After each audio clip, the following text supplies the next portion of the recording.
Hi everyone! Sa itong tatalakayin ngunyan ang manungod sa nervous system.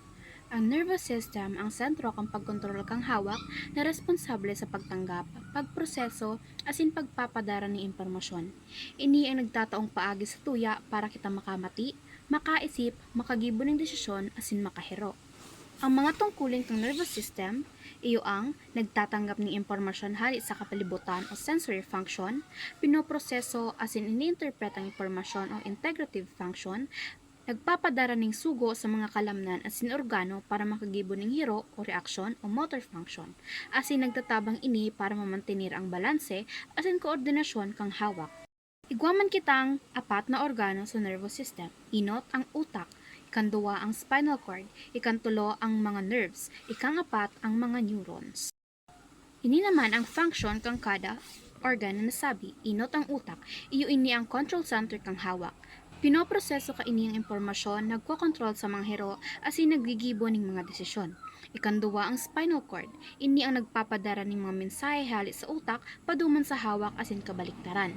Ikantulo ang neurons, mga espesyal na selula nagpapadara ng mga signal sa pamamagitan ng kuryente asin kemikal. Kangapat ang nerves, iyo ini ang mga agihan ng signal na naguugnay sa utak, spinal cord asin mga parte kang hawak. Ang nervous system naman nakakatabang sa homeostasis sa paagining, pagmomonitor sa kondisyon kang laog asin sa luwas kang hawak, aro kang temperatura, presyon ng dugo asin antas ng oxygen. Ikanduwa, nagpapadara ng marikas na tugon para ayuson ang anumang pagbabago. Ikantulo, ang autonomic nervous system o sympathetic asin sympathetic. Ini din nagtatarabangan para mapantinir ang balanse kang proseso kang hawak. Sa tong arama naman yan ang central asin peripheral nervous system. Ang nervous system binubuo ng duwang subdivision, ang central nervous system asin ang peripheral nervous system.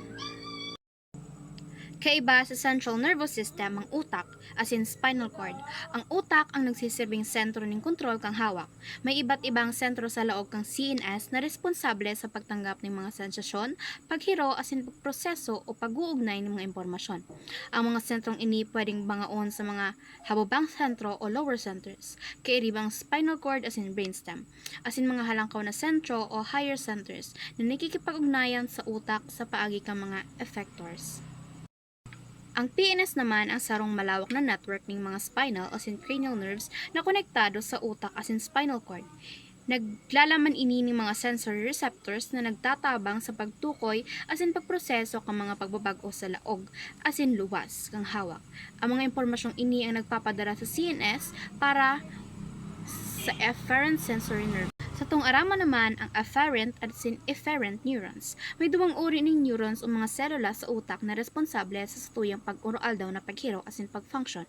Ang inot ang afferent neurons o inaapod man na sensory neurons. Sinda ang mga nerve cells na nagtatanggap ng sensory input o mga impormasyon halis sa satong mga pandama.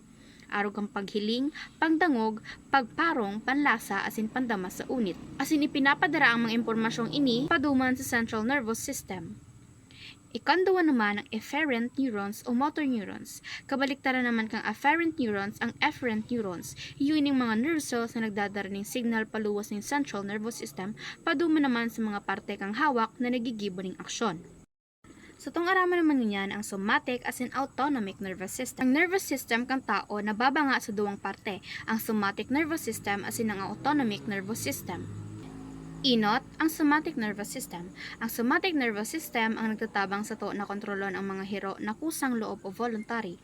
Halimbawa, kapag kita naglalakaw, nagkakakan o nagsusurat, ini ang mga hiro na kita mismo ang nagdesisyon na gigbuhon. Kanduwa ang autonomic nervous system. Ang autonomic nervous system naman ang kumokontrol sa mga hiro na dainaw tigiisip o sinasadya. Inaapod man ining involuntary actions, halimbawa, pagtibok ng puso, paghangos, asin pagtunog ang pagkakan. Igwaman kita ang mga organo kang special senses. Ang nervous system may importanteng papel sa pagtanggap asin pagproseso kang mga impormasyon hali sa kapalibutan.